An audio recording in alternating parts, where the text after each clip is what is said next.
Vettel veered into Hamilton behind the safety car during the Azerbaijan Grand Prix in June, having felt his title rival had brake-tested him. His actions earned Vettel a 10-second stop-go penalty and an FIA investigation into his behavior, though he escaped further sanction.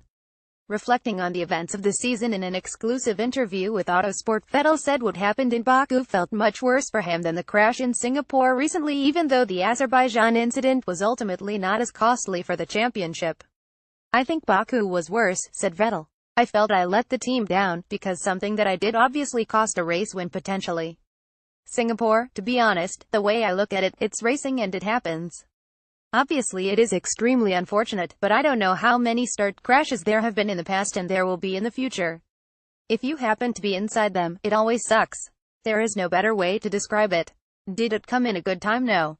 Is there any ever a good time for this to happen? Probably not. So it doesn't matter. It happened. We cannot control it. We need to focus on what we have in our hands and try to focus on things we can control." Ferrari emerging as Mercedes' main title challenger after a 2016 campaign that fell short of expectations was one of the surprises of this year. Vettel put this down to changes made during last season. Asked what was different about Ferrari this year, he replied, "Not so much. The people, they are more or less the same.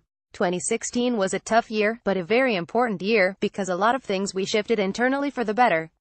So it should make us stronger. Obviously this year gave us the chance with new rules and so on to come up with a new car and we used our chance, but you can see, we are not entirely happy, because we want to win altogether. I still think that there is a lot to do still. I don't mean that there is still a lot of changes necessary in terms of we need to change the people, because that is what people normally think when you talk about changes. You need to change the people.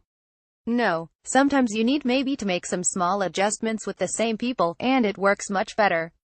So I think the potential is there in Ferrari, the people are there, talent is there.